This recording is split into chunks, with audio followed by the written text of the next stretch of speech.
ओम शांति।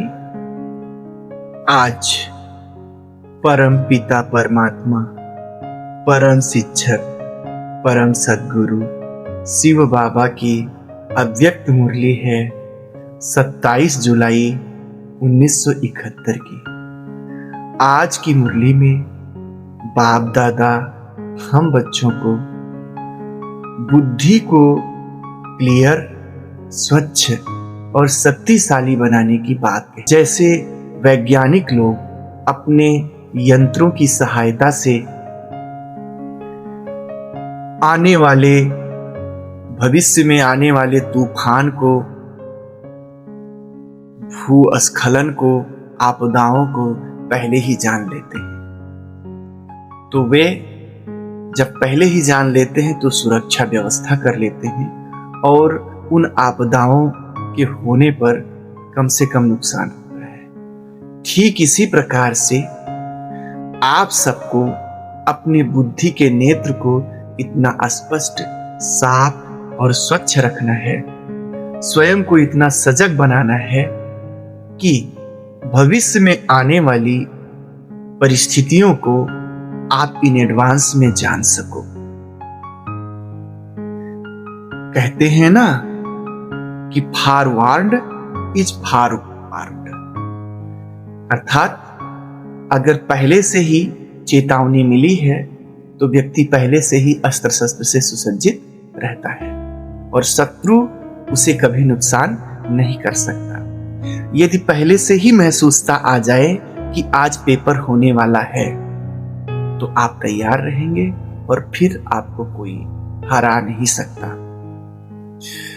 बाबा कहते हैं अपनी चेकिंग, अपनी बुद्धि की चेकिंग रूपी CID को पावरफुल बनाओ। जैसे सरकारी डिपार्टमेंट CID होते हैं, उनकी चेकिंग इतनी अच्छी होती है कि वे शत्रु पक्ष की हर चाल को पहले से ही समझ लेते हैं। अगर CID मात खा जाए तो भारी भरकम नुकसान होता है। जैसे अभी जल्दी में आप सबने देखा, रात में अचानक एकाएक पाकिस्तान आदि लोग भारत पे आक्रमण कर देते, लेकिन सीमा पर चेकिंग इतनी अच्छी थी कि यंत्रों ने बता दिया उधर से मिसाइल आ रहा है, उधर से हथगोले आ रहे हैं, उधर से बारूद आ रहे हैं, और यंत्रों ने उनको क्या कर दिया, न्यूट्रलाइज कर दिया। तो ये किस आधार पर हो पाया? जब चेकिंग का CID बहुत ही शक्तिशाली था, कोई नुकसान नहीं हुआ।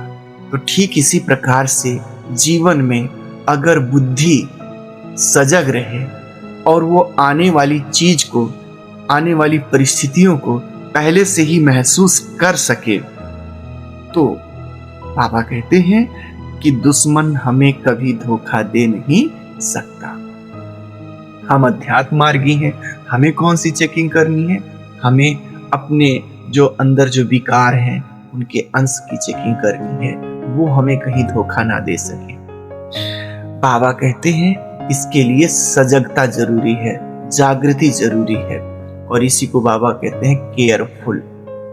जितना जितना केयरफुल बनेंगे उतना उतना नॉलेजफुल कहा जाएगा।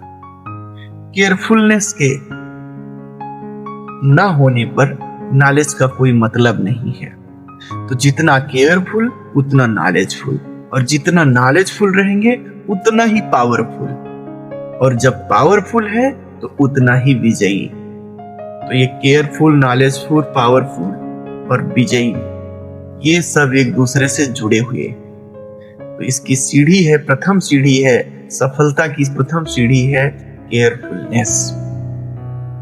बाबा गृहस्थी भाई बहनों के लिए कहते हैं कि अब आप अपने पुराने कॉन्सेप्ट को जला देना है। जैसे कि व्यापारी लोग दिवाली पर अपने पुराने चौपड़े को जला देते हैं अथवा उसको बंद कर देते हैं, पुराने जो है बही खाते को हिसाब किताब करके फुल स्टॉप लगा देते हैं। ठीक उसी प्रकार से अब आप बाप के बच्चे बन गए, तो अब आप अपने को अधर कुमार, अधर कुमारी भी ना समझो, आप अपने को सेवाधारी समझो। आप अपने को गृहस्थी नहीं समझो, अध्यात्म पथ के राही समझो। ऐसे बाबा कहते हैं। अपने पुराने जो स्वभाव हैं, संस्कार हैं, जो चौपड़े हैं, उनको खत्म कर देना है। लेकिन बाबा ने कभी कुमारों की भट्टी कराई थी, तो कुमारों के पास एक स्वभाव संस्कार होता है कि वे कुछ न कुछ जो घर से मिलता है उसमें से कुछ न कुछ जेब खर्च के लिए अपने लिए बचा लेते हैं। तो बाबा ने कहा था कि ये जो विकार हैं, बुराइयां हैं, उनको जेब खर्च के लिए बचा के ना रखो, पूरा का पूरा यज्ञ में स्वाहा करो। ठीक इसी प्रकार से गृहस्थी वालों का क्या होता है स्वभाव कि वे आईवेल के लिए बचा कर रखते हैं। आईवेल माना इमरजेंसी फंड। इमरजेंसी के लिए कुछ न कुछ धन, कुछ न कुछ चीजें बचा के रखते हैं कि इतना बड़ा परिवार है, कोई समस्या आ गई तो कुछ न कुछ अलग बचत हमारे पास होनी चाहिए। ये एक गृहस्थियों का स्वभाव बन जाता है धीरे धीरे करके। तो बाबा कहते हैं कि अभी ऐसे ही ये आदत चूंकि स्वभाव बन चुका है, तो क्रोध को पूरा नहीं त्यागते। थोड़ा सा क्रोध, थोड़ा सा लोभ, थोड़ा सा मोह, थोड़ा सा अहंकार बचा कर रखते हैं आईबेल के रूप में। बाबा कहते हैं इसको भी स्वाहा करना है। हाँ, कहते हैं कि हम तो गृहस्थ वाले हैं, अगर थोड़ा भी लोभ नहीं करेंगे तो गृहस्थी कैसे चलेगी। थोड़ा बहुत तो अहंकार रौब होना चाहिए रुतबे का, नहीं तो लोग हमें क्या समझेंगे। कहीं ना कहीं सोचते हैं थोड़ा बहुत तो मोह ममता होनी ही चाहिए, तो वो ज्यादा से ज्यादा तो जो बड़ा रूप है उसको तो त्याग देते हैं, लेकिन रॉयल रूप को उसको रख लेते हैं। तो बाबा कहते हैं ये रॉयल रूप, रॉयल अहंकार, रॉयल मोह जो है, ऐसा नहीं समझो कि ये गृहस्थी चलाने के लिए आवश्यक है। यह माया का अंश ही अंत में हार का कारण बन सकता है। इसलिए रॉयल रूप में भी लोभ ना हो, रॉयल रूप में भी क्रोध ना हो, रॉयल रूप में भी कोई चीज ना हो। जैसे कि देखो, दुर्योधन का पूरा शरीर वज्र का हो गया था गांधारी के वरदान से, गांधारी की दृष्टि से, लेकिन रॉयल रूप में उसने सोचा कि मैं माता के सामने ऐसे कैसे जाऊं, तो लाओ थोड़ा सा कमर पे कुछ लपेट लेता। रॉयल रूप से उसने थोड़ा सा अपने नग्नता को ढका, और उसका परिणाम यह हुआ कि वही वो अंश जो थोड़ा सा कमजोर रह गया उसकी हार का कारण बना। तो बाबा यहाँ कहते हैं कि ऐसे आपको भी रॉयल रूप में भी किसी विकार के वंश को नहीं रखना है। फिर बाबा कहते हैं कि ज्ञान का कोर्स ठीक है, लेकिन ज्ञान के कोर्स के साथ साथ योग का कोर्स भी आवश्यक है। जैसे कि कपड़ा जब धुलाई करते हो, ये सब उदाहरण दिया है बाबा ने। कपड़ा धुलाई करते हो तो अगर उसको प्रेस ना करो तो कपड़े में चमक नहीं आती है, प्रेस करने से चमक आ जाती है। ठीक इसी प्रकार से केवल ज्ञान कोर्स मात्र है, लेकिन जब उसको आप मंथन करते हो, उसको चिंतन में लाते हो, तो वह आपके जीवन का अंग बन जाता है और आपका जीवन खुशियों से, सुख से, शांति से चमक जाता है।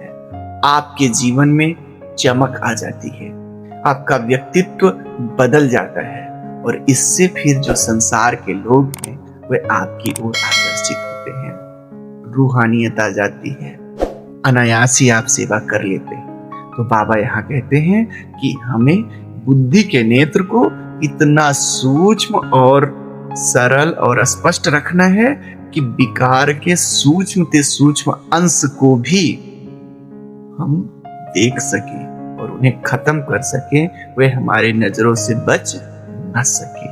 अच्छा, ओम शांति। शांति की शक्ति से शांति जग में लानी है।